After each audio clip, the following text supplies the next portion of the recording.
The following is a conversation with U.S. Congressman John Curtis, Republican from the state of Utah. John currently serves on the Energy and Commerce Committee in the House. John is now running for the open Senate seat that's available with the retirement of Mitt Romney. So today we're going to talk about some things that I find are very interesting. You know, when it comes to energy policy and execution here in the United States, the public has this conception that it's basically a extreme left or an extreme right position that people have. Well, I think you'll find in today's conversation, it's a little more balanced than you'd think. But a concept that we're going to talk about today, which John brings forth, is the idea of funding and execution based on merit, based on facts, and based on the impact that those technologies bring to the marketplace. So we're excited to have this conversation today. But before we go there and invite John onto the show, we want to thank our sponsors, and I'm very excited about a new sponsor that we have, TaxHive. You can find them at taxhive.com. It's that simple. When it comes to renewable energy technology for your home or your business, taxes play a very big role. Yet surprisingly, a large number of people do not get the proper tax credits that they are entitled to. And so when I look at the big picture of energy, it was important for me to have a great partner in this sector of the space because it makes a big difference.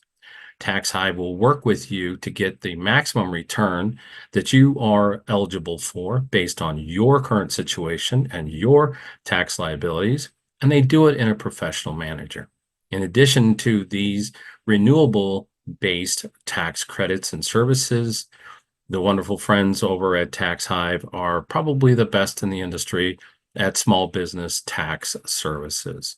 So if you want the best, work with the best, we always do. And without further ado, we welcome to the program today a conversation with Utah Congressman John Curtis. Welcome, everyone, to the Energy Advisors Podcast. I'm your host, Rex, that energy guy. Great to have you with us today. Wherever you're listening to around the world, you know, we just got our 17th country where people are listening. Now, I'm not sure how this always gets out there because I don't do a lot of marketing in the international space, but welcome to those in France. So glad to have you with us today. I am excited about today's conversation. I've been trying to get this. He's a busy, busy guy, today's guest. I've been trying to get him on since late February, and here it is August already. But I'm excited to welcome to the program today Congressman John Curtis from Utah. And John's a great guest because he's spent a lot of time in energy, being on the Energy Committee there in Congress. So welcome to the show today, John. Great to have you. Rex, I'm embarrassed it took us so long. So I'm glad we're here, though. Let's just say that. That's great. We're finally here. Well, if you could for a second, you know, because it's not always just about policy or technology, the things we talk about, give us a little snapshot, a little background behind John Curtis. So how did you end up in Congress and then on energy committees and all that kind of good stuff? So I'm a Utah native, and I've spent a fair amount of time living outside Utah, living outside the United States, and had a business here locally, and I sold that business and wanted to get involved. So I ran for the mayor of my city, Provo, Utah. And I'm just going to tell you, Rex, the best job in the world is mayor. I loved every minute of it. A part of that was we're a municipal power city. So we did have a municipal power, and I was president of that, being mayor. We were also part of a larger organization of 6 cities that brought our power together, and I chaired that organization. This will date me, but this goes back, I'm going to say 15 years to, we were 80% coal and about 20% hydro. And I just remember those very early conversations about, wow, where's the market going? Should we be putting some renewables in our mix? And we thought we were so revolutionary putting, 2-3% of renewables in our mix. It shows you how fast, right, this has changed. Yes. Here in Utah, a lot of our energy is produced with coal. And when I finished as mayor, I ran for Congress, was successful. I represent Utah's 3rd congressional district. And the best way to introduce that is I love to say in Washington, D.C., I have a county called Carbon County. And then, and then I like to smile and say, so what do you suppose they do in Carbon County? Well, it's coal. And with redistricting a couple of years ago, I picked up the Uinta Basin, which is oil and gas. Yep. And I think that's that combined with my previous experience has been very important in helping me be who I am. But I also will tell you that layered in on top of that, when I went to Congress, I felt a real void for conservatives in this world of climate and energy and where we fit in on all of that. And it put me at great unrest. I didn't like the branding that Republicans had. I didn't like the reputation we had of supposedly not caring. And as you know, everybody cares deeply about leaving the earth better than we found it. Sure. But Republicans were not expressing that well. And I found myself on the Energy and Commerce Committee, and currently I vice chair of the Energy and Grid Security Subcommittee. And but along with that, I started leaning in and learning more and more about these issues. Had this huge aha moment, and that aha moment was, gosh, most of the things Republicans would put forward for energy policy actually reduce emissions. Right. Why are we afraid of talking about this? And I also felt like it was unfortunate that it felt like your choice was drill, baby, drill or Green New Deal. Right. And that's just not reality, right? Either one of those really. So I formed a group. We call it the Conservative Climate Caucus. It's Republicans leaning into the climate conversation, but from a conservative perspective. And so every once in a while, somebody's surprised that I don't support the Green New Deal because I talk about climate. And I remind them, this is from a conservative's perspective. We see things differently, not everything, but some things. And that caucus has now grown to 87 members. It's getting close to 1/2 of all House Republicans that are part of the Conservative Climate Caucus. That means that 87 Republicans, when asked about climate, instead of looking at their shoes, lean into it and say, let me tell you what we're doing. Let me tell you what our policies would be. We were really good at saying what we didn't like. And I think we're getting much better of saying what we would like. So that gives you probably more information about me than you want. No. So what year did you start the Conservative Climate Caucus? I think we're about 3 years into it. I'd have to look and see. Yeah. Okay, fantastic. It's grown very quickly and is just a really, I call it kind of a safe place for Republicans to land on climate, for Republicans looking for a place that like fits in with their conservative values. This gives them that place to land. Well, I'm in violent agreement with you on this. You know, if you take a step back and get out of the politics, get out of the weeds of that stuff, we're going to need all these sources of energy. I recently did an episode about the demand for AI is outpacing anything that anybody ever predicted, even like the Elon Musks of the world. It is outpacing that. Yeah. And it's going to continue to create power demand like we've never seen. The average person doesn't know that a single AI transaction uses as much electricity as your refrigerator does in one day. And so it's just crazy. So when people get on these extremes, you know, left or right, and got to have this or that, you're crazy. We need it all. And so, go ahead. Yeah, I didn't interrupt you, but I think a really good way to talk about this that I like to do is you kind of jump ahead a little bit. Let's just say to 2050, where there's been some strong emphasis to articulate, you know, zero emissions in 2050 for the United States. And I actually think this is going to be market driven myself. I think that the market does want clean energy, but it also wants affordable energy, and it also wants reliable energy. Right. And I think the great lie that's been told is that you have to sacrifice affordability, reliability, and even national independence in order to be clean. And what I like about our Republican approach to this is we show people how you can hang on to affordability, you can hang on to reliability, you can hang on to energy independence, and you can be clean. And I think in 2050, we will be buying our energy based on three things: affordability, reliability, and cleanliness. And I don't think that will be government mandated. I think it'll be market mandated. And therefore, Republicans need to wake up and say, look, clean matters, right? That the market is driving clean, and we can't pretend that clean doesn't matter. But likewise, so does affordability and reliability. And now let me bring in kind of where you started. This is the demand. The demand says we're going to need all the renewables. We're going to need all of the nuclear. We're going to need all of the clean fossil fuels, right? Like we're going to need all of that. and we still may not meet our energy demands, and we're dependent on new Exactly. innovations, hydrogen, fusion, and things like that. I think we're going to be very dependent on new innovations to come along as well.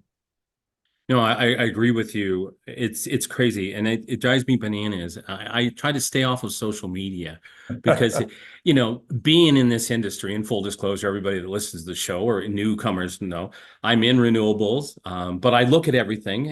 It's a comprehensive approach, and you just see people posting things that are so out of left field without facts, no data, Right. and they're militant about it. I mean, Yeah. militant, and you're just like, no, wait a minute, be objective. And so it just drives me crazy. So in the time that you've had the caucus put together, have you guys been getting some good legislation or some initiatives launched with the caucus? Yeah. So I would tell you a couple of things. The caucus, when we initiated it, its mission was to educate Republicans. And so we were careful not to be targeted at specific legislation because we didn't want to divide Republicans. We wanted to educate Republicans. And my goal is that every Republican member who's part of this, when asked at town hall meeting, instead of running from this conversation, will lean into it. Now, that said, we have started to, as primarily more as individuals, not necessarily as a caucus, put legislation forward. I have the Prove It Act. I don't know if you're familiar with that, but that's something that I've recently put in. There's a number of us looking at transmission and permitting reform. I think all of us, whether you're on our caucus or not, feel if we could get permitting reform dialed in, it would be a huge home run. And quite frankly, if we don't, it'll be a huge failure. Yes. Right. We're not going to get any of our energy goals or our climate goals if we don't figure out this permitting reform. I agree with you. So I want to circle back to something we talk about market driven. Okay. And that upsets people in different ways, but let's just be candid and honest. Until money is being made, okay, things just don't move.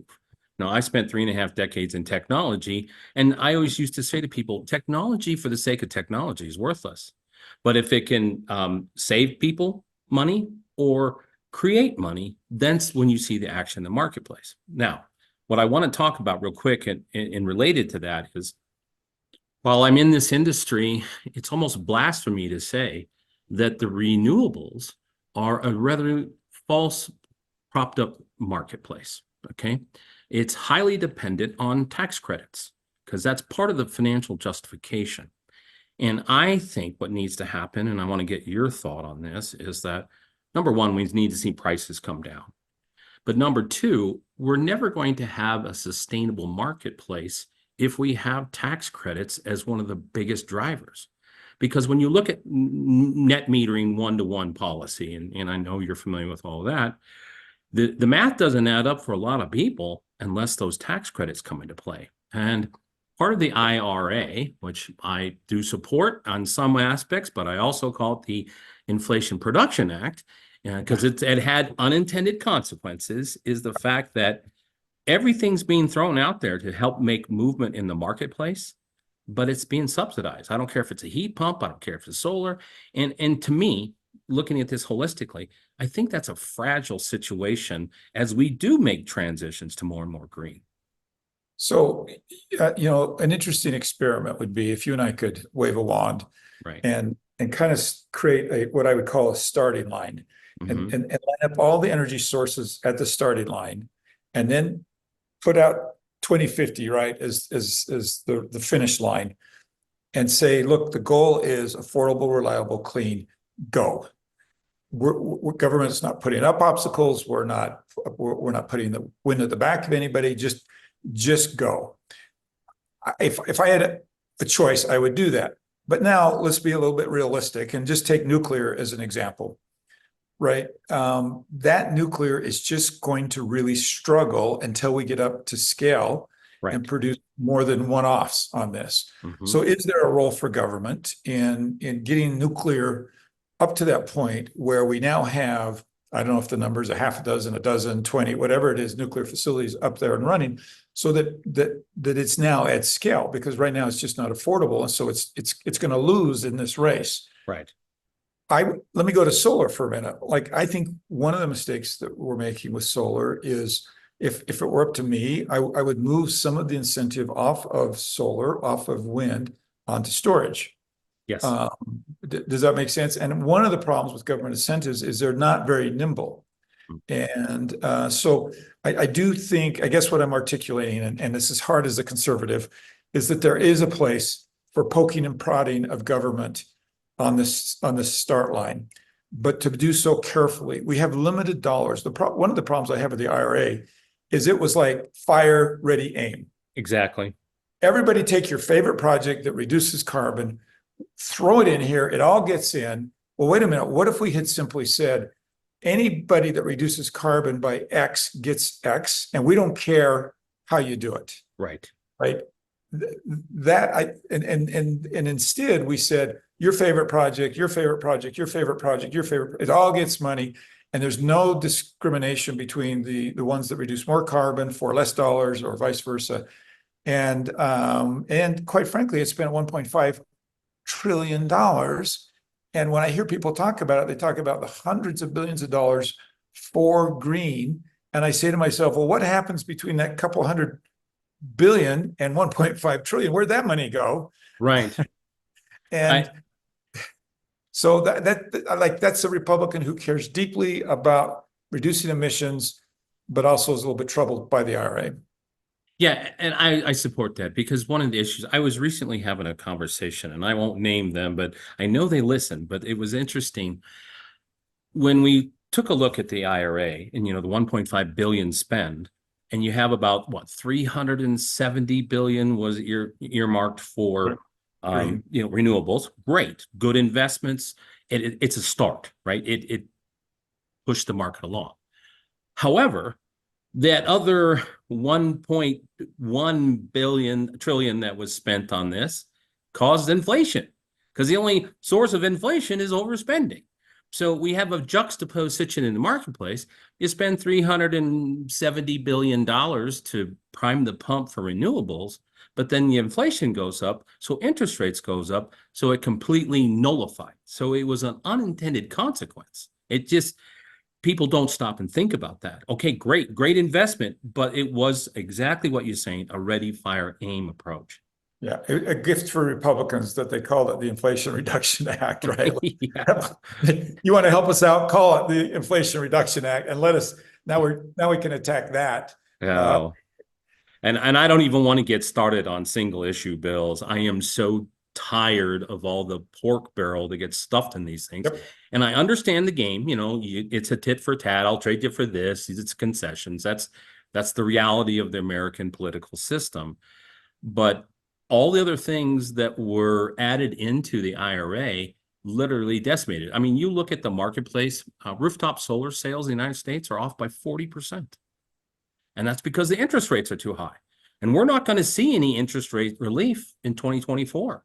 So that's why I go back to this topic of, we have a falsely supported industry because it's just built on a house of cards on tax credits, but then it also created the inflation. And so so if we want to really now complicate the conversation, let's pull in tariffs. Yes. Right. And the fact that, as I meet with some of these solar companies, they've got this terrible position we've put them in of, dang it, we want to make it here in the United States.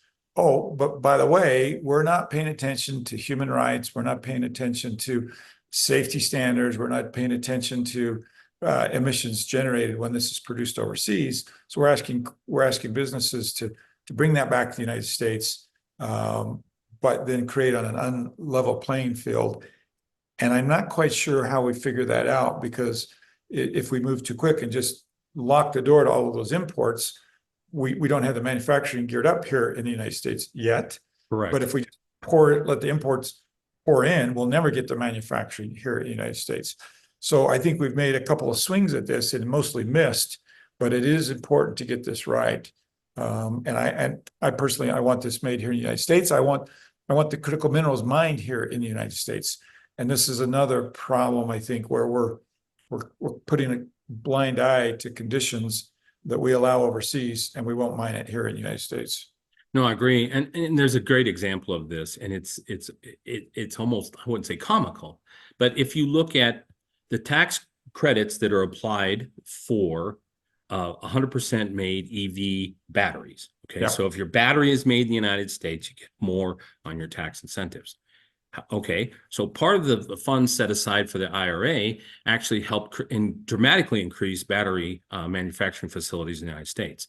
In 2019, there were only 2 manufacturing plants, and today, 2024, there are 34 that are already either built or under construction or planned with it to go online in the next 12 months. So that is a positive thing. I mean, it's good to have control of those supply chain.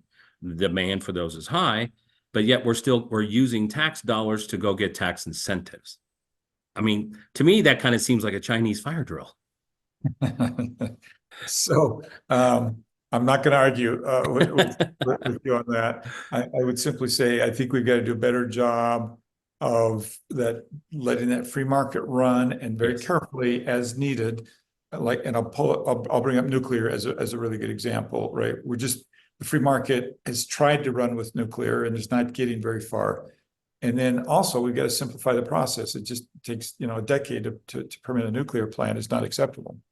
Yeah, did you see that Microsoft's group took over the coal plant in Kemmer, Wyoming? I think that's a great development. But to get through the permitting and to get that thing up and operational, it's crazy.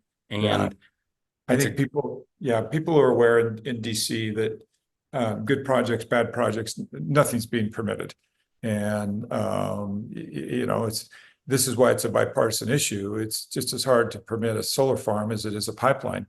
And that's the good news is that's making this a bipartisan issue.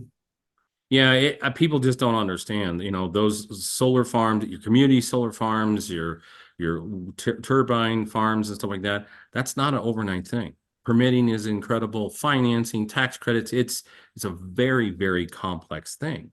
And again, I need it. I want to go back, if you may. Let's talk a little bit more about your thoughts on incentives for storage, because you can't pick up your phone. Nobody picks up a newspaper anymore. I haven't had one delivered to my house in 15 years. And do a search on anything without seeing some sort of article about power outages or the instability of the grid. And so I'd like to get your thoughts a little bit around maybe shifting a higher percentage, because that's more beneficial to the consumer to have energy independence if battery technology were more within reach. I'm going to tell you one of my favorite stories. I was in Kenya not too long ago, and we were listening to the ambassador speak. And she was bragging that Kenya was, I think it was 95% renewable, and making the case that these businesses who need renewable in their portfolio energy should come to Kenya to set up their businesses. 10 minutes into her speech, the power went out. And guess what? Outside, you could hear the diesel generators kick in. And the reason this is an important story is, look, I love renewable, but if we don't further develop storage and make storage affordable, then renewables cannot be everything that we need them to be. And it's to me, it's the Achilles heels of renewables is storage. I'm going to make a prediction. You get me on your show again in 2 years. And by the way, we better start lining that up today. We will. Okay. I was going to say, I'll get a hold of your staff now. Come back here in 2 years. There's going to be an innovation in storage like will totally surprise us. And the reason I say that is, A, I know there's a lot of innovation out there on storage, but B, the demand for reliable, affordable storage is so high right now that I think we're going to see some pretty significant breakthroughs, that combination of innovation that's working and that need. And I think you're spot on. If you go back to a 2050 that's affordable, reliable, clean, and you say, what's everybody's Achilles heels? The Achilles heels for renewable is a reliability, because without storage, you don't have reliability. And I just think you're going to see tremendous pressure on innovation. And I think you're going to see that. And then to your point is, well, what is the role of government in this, in that pushing and poking and prodding that I'm talking about, without getting over involved in the market, but pushing and poking and prodding. And I think right now there is a lot of incentive to do storage. I hear some really exciting things, pump storage and different battery alternatives that are out there. I don't have anything against lithium, only that I just suspect something's going to come along that will store longer and more efficient Yeah, than lithium. I'll send you an article on Samsung's new solid state batteries that are way outperforming lithium ion batteries and stuff. So no, this dates me too. Okay, so I'm getting close to that 60 year milestone. Oh, terrible. But being in technology since 1987, where we are in the marketplace is this reminds me a lot of the chip innovation cycles we saw. Yeah. When the PC first came out, there was the 8085, then it went to the 8086, and then they had to shorten it, so it was a 286, and then right on its heels was a 386, then a 486, and a Pentium, and it just went on and on and on.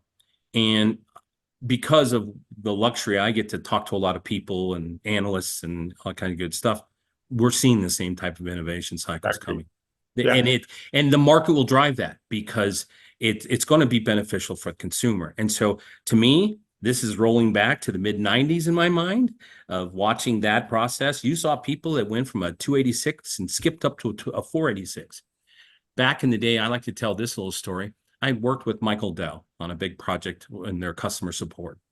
And they would share with us in meetings that this was in 1995, okay? They could take an idea from the street to the market, from the drawing board to the street, from the drawing board to the street in 27 business days. Wow. But the life cycle of that product, that desktop, that notebook, 9 months. And I see that same things happening. I mean, Tesla reached out with their new Powerwall, and then there's another group out there, Savant, that actually has one that's almost double the amount of storage. And so it's exciting. It really is. And it'll be beneficial for us. But my concern always going forward is, where do we balance? Like you said, where do we balance that contribute? Because if things are only driven by incentives, you have a false market. Yeah, no doubt. Really do. So, what was it been like? I just have to ask this question because, I'm kind of political junkie. I hang out and watch that stuff, all the time. So being on the committee, on the Energy Committee and Commerce, what was that like, over the past couple of years? What's the environment been like? So obviously, the dialogue about climate has really changed. And I like to tell people when I first came onto the Energy and Commerce Committee, it's been 4 years. If climate came up, it usually ended in a debate about science between Republicans and Democrats. You won't be surprised. Nobody won that debate. No. And it never will. Never will, right? But today, if climate comes up, it tends to not go to a debate about science, but a debate about methods. So I think that shows you, really interesting, is like Republicans are getting more and more confident in saying, no, our ideas reduce emissions. Or your idea this way reduces emissions, but not this way. And those are really healthy conversations. And so, and Republicans and Democrats alike, I mean, we'll all point out like, well, we cannot lose our energy independence. And those are the types of discussions that now come up in just a 4-year period of time in the way that this is a far more productive conversation than it was a few years ago. I would also tell you a pretty dramatic change in that same 4 years is nuclear.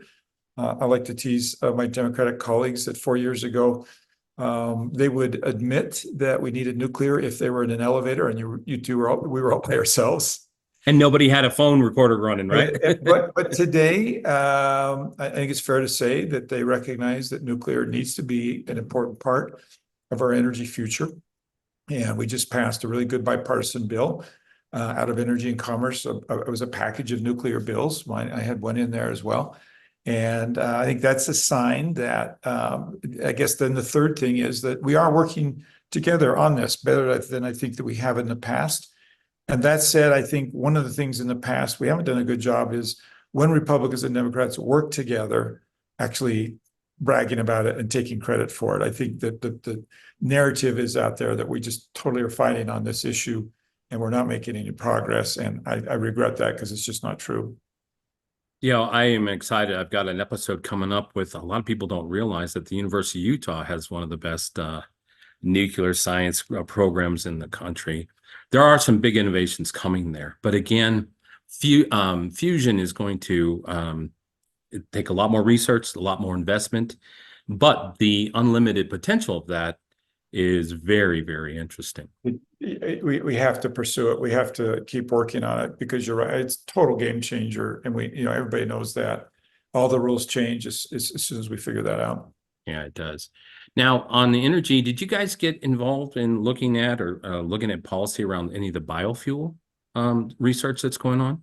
Yeah, I would say yes, but not really. Okay. And I think one of the problems that's happening with biofuels, it just seems stuck in a time warp. Not a lot of innovation, not a lot of, a lot of questions about ultimately how much greenhouse gas is reduced. Mm-hmm. And so it's not like anybody's against it. And clearly there are sections of the country based on your economy that are really for it. Mm-hmm. Uh, I will tell you that some of my colleagues understand it much better than I do and articulate that better. It's not a big deal here in Utah, but it is in other places around the country. Sure. So I would say certainly that's a piece. I will tell you there are also what I would call emerging technologies. Geothermal is not exactly a new technology, but No. but there is a renaissance in geothermal based upon a lot of what was developed with fracking, and it's now much more practical. And you're seeing a lot of geothermal here in Utah. Great bipartisan issue. This is one like who could have a problem with geothermal? Both Republicans and Democrats love it. Right. And I think there's a huge potential there. And those are some of the things that we've been talking about. Well, the other resurgence that I have enjoyed watching is heat pump technology. That has really gotten the innovation cycles have been really advanced there. And if you look at adoption of, let's say, setting aside clean fossil fuel technology, heat pump is the only technology that has a double-digit adoption rate. Okay, so if you look at solar across the United States, rooftop solar, depending on whose report you listen to, 6-7% adoption at best. Now, some places like California, way off, but that scales. You look at micro wind, wind turbines for your own house now, which are starting to pop up, those things, not even really on numbers yet. If you look at tankless water heaters and those stuff, heat pumps is 16%. And people aren't paying attention. But that is amazing technology. Next time my furnace goes out and ARC, I'm not building anything in but a heat pump. Yeah. We built a home a couple of years ago, and we put in and there's heat pump technology in this. We have geothermal. Okay, nice. And I think you're going to see more of that. Mm-hmm. Is that's becoming less and less expensive, more and more affordable. Mm-hmm. And so it's been really interesting in our home to have that. Yeah. So shifting gears, I know this is probably public to people in Utah or people out anywhere, but they may not be paying attention. You're shifting gears now and going to run for that open seat with Senator Romney taking retirement. What do you have on the horizon for that? Well, that is a big deal in my life. Thank you for bringing it up.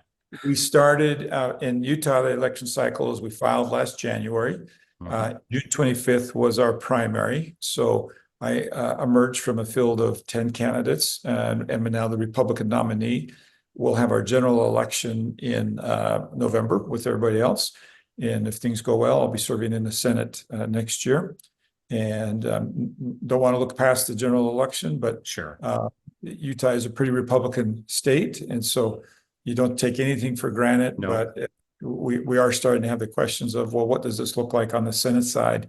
How do I take what I've done over on the House side with energy and climate move and bring that over to the Senate? Yeah, I think that's going to be an interesting opportunity because certainly the Republican Party is going to want to leverage the work that you've been doing for the last 4 years. Okay, so another question for you, if you could put your crystal ball on the table and look into that. If we could do this in as much of a perfect world as possible moving forward, how would, because we mentioned earlier, discussed about, well, maybe there's some issues on, it was a ready, fire, aim type situation with the IRA. What do you think? I mean, give me some of your thoughts of what would be a better way to approach this at a little more of a micro level. We talked about if you do this, then you get that. But I mean, have you put some thought around that? Well, a couple of things. I mentioned the Prove It Act earlier. The Prove It Act is, for your listeners, it's a calling for a study of carbon intensity of the six major industries in the United States. And the reason we call it the Prove It Act is we want to prove that we are better. We brag that we're better than other countries. We want to prove it. And that then gives us a basis to say, hey, look, let's just pick on China for a minute. If you're not using regulatory standards that reduce emissions, if you're not paying attention to human rights, if you're not paying attention to our safety regulations, how do we level that field with an American business where we're putting those requirements on? And it's not that I have the solution for that, but I do think that's a conversation that we should be having. If I had a magic wand too, I kind of mentioned this earlier, instead of picking the winners and losers, I would tend to reward actually reduction of carbon and be agnostic to how they did it. And Right. that would solve the problem of, well, all these pet projects coming in, which we're kind of picking and choosing winners by which ones we incentivize and which ones we don't. Instead, let's incentivize reducing carbon. And that's different than a carbon tax. I want to be really careful with that because that's very controversial. And what's interesting is I think Republicans get blamed for not liking it. Actually, I don't think anybody likes it in Washington. No. So, Look at the stir to our northern neighbors. I mean, the carbon tax is just a yeah. fierce problem that they fight about every day. Yeah, well, what's interesting is when the Democrats did the IRA, they were looking for offsets. So how could they pay for this 1.5 trillion? And for a couple week period of time, they were talking about a carbon tax, and then it disappeared. Yeah. And I point to that to say even Democrats aren't quite sure that a carbon tax is the right idea because they had their window. They didn't need any Republican votes. They had their window. They were looking for pay-fors, and they didn't do that carbon tax. But I do think we do want to be paying attention to the discrepancy between the regulations of the United States and places like China. Is it a tariff? Is it a border adjustment? I do think those are questions we need to start having. Yeah, and I want to expand on that for a minute, if you could. Energy is not a single in-border topic. It is Right. international. We here in the United States and much of the West, we've done a lot of innovations to reduce carbon footprint, improve our systems and those types of things. But if everybody isn't towing the rope with us, it's an issue. What are your thoughts around international policy? I mean, Prove It is a good step, but let's talk about that from an international perspective. So I think this is one of the things Republicans struggle with the Green New Deal. It simply deals with reducing emissions in the United States. Right. Well, who cares? Right? This depends on whose number. Let's just take 15% of worldwide emissions, so we get to zero. If you are saying greenhouse gas emissions cause climate change, and we go down 15% to zero in the United States, worldwide emissions have hardly changed. In the meantime, China, India, we're on this trajectory. The United States, China, India are on this trajectory. We're fooling ourselves. Right. That it's going to do good. So if we're not talking about an international policy, we're not serious about this. So, every time I deal with this, you do have the one side, which would be some kind of tariffs. I'm not sure about that, but let's go to you and I have talked a little bit about market forces. I'm convinced China will reduce emissions only when they're presented with a low-cost alternative. I agree 100%. And so we need to get our tails busy, right?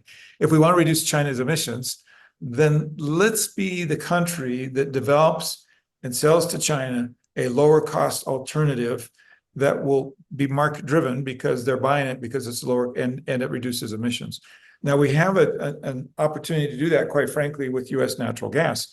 US natural gas is produced 40% cleaner than in Russia. Well, we should be, if we care about worldwide emissions, we should be trying to replace Russian natural gas with US natural gas around the world. This is why Republicans struggle so much with President Biden's approach to shutting down US production. and not worrying about it overseas. And so, like I'm not a good mathematician, but I'm going to bet you that we would reduce more emissions by shipping U.S. natural gas and replacing Russian natural gas than the entire Green New Deal on that one thing alone. Yeah.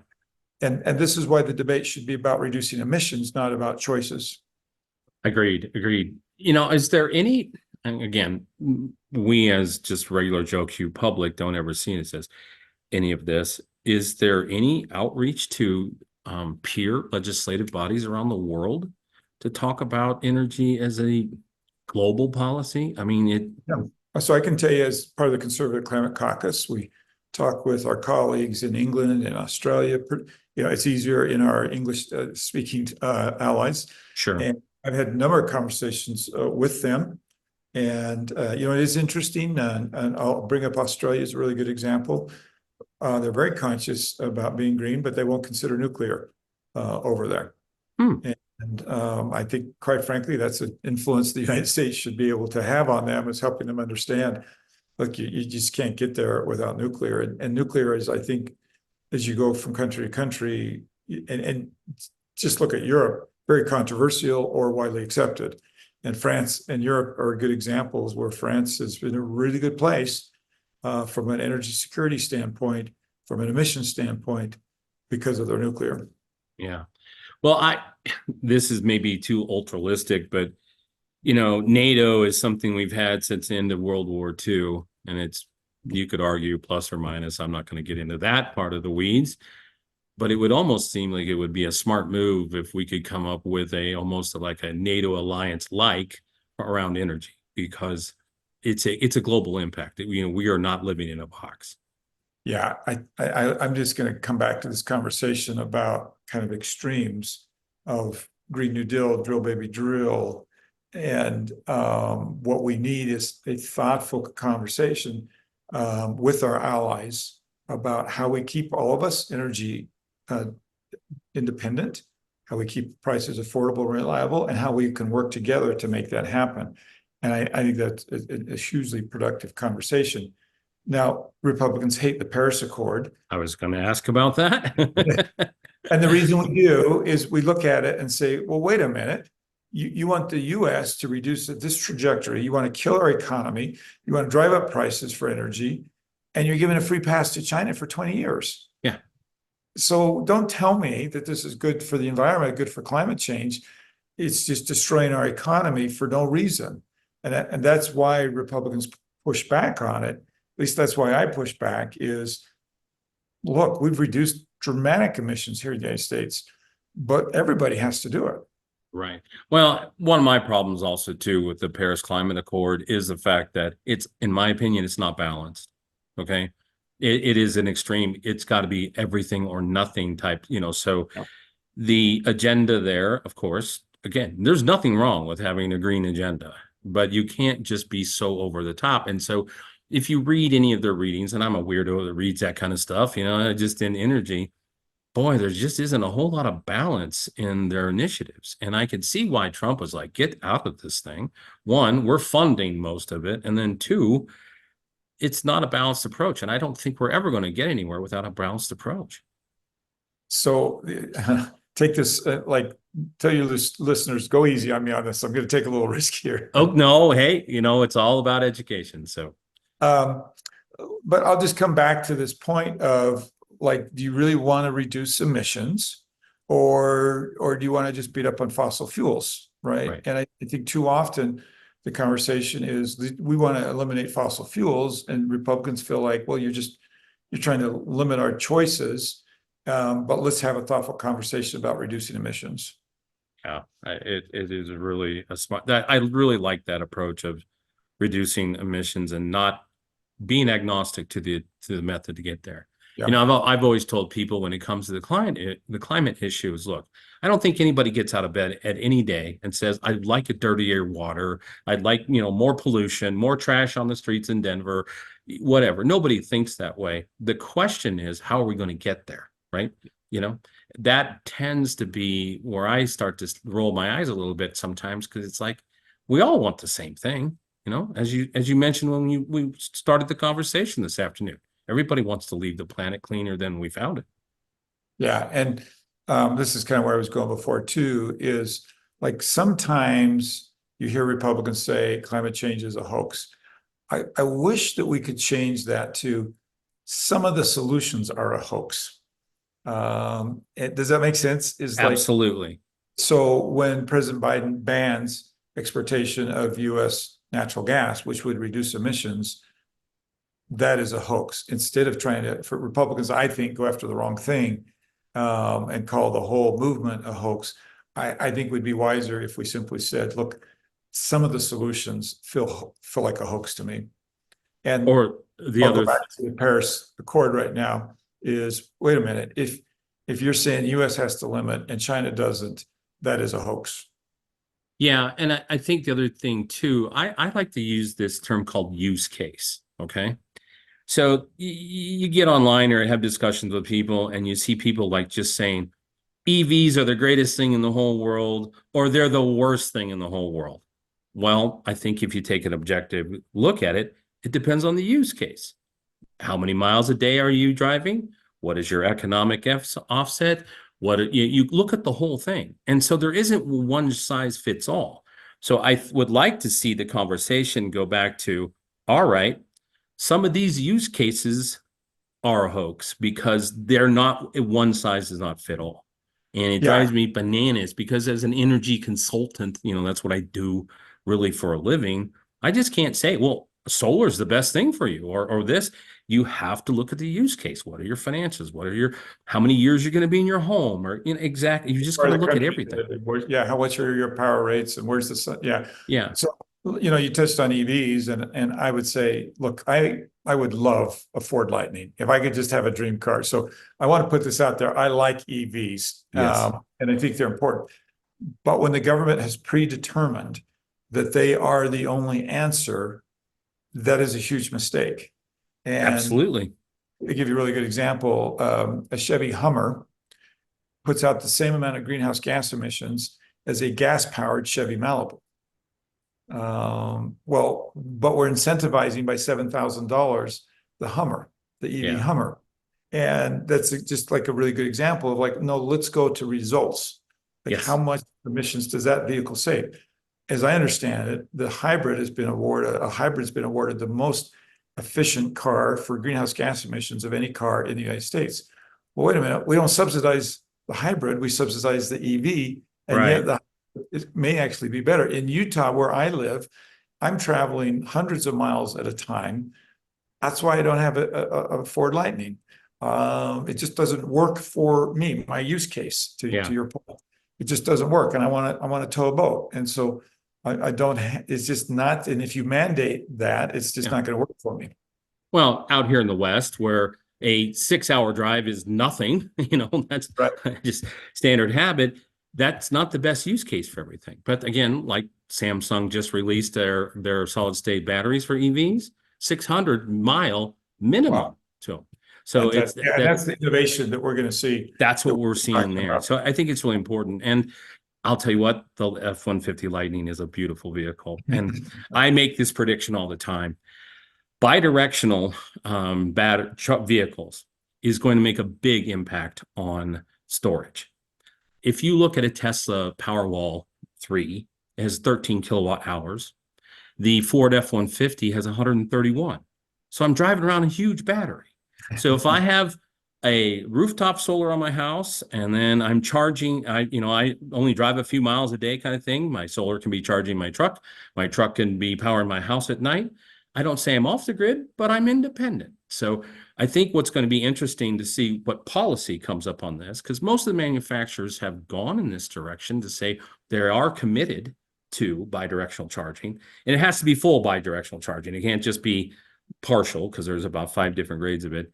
That's going to make an impact, but what will the policy be? Because what if you did this? My son-in-law works for Deloitte, and we've been kicking this around. If you have a bidirectional vehicle, okay, that is your battery, and it's 10 times bigger than your battery on your house, why don't I get the full ITC off of the full cost of that truck instead of $7,500? Yeah. So anyway, it's interesting stuff. All right. Well, I appreciate you coming on today. It's been really good to finally get with you, and I will be reaching out for that future there. And I have one last question for you. Sure. Okay, go for it. This is an easy one. Everybody has this concept that they talk about a bucket list. Okay, things I want to do before my time is through, right? Well, there's generally an opposite list. Okay, it rhymes with bucket, starts with that F, but it's things I don't ever want to do. Okay. So what might be, and this is always the left-handed question for my guests, what might be something would be on that opposite of a bucket list that you have no interest in doing? Well, I'll tell you, as it relates to energy, the thing that pops into my mind is a grid that crashes. Yeah, we didn't have a time to get there. Gosh, Yeah, we should have gone there a but little bit today.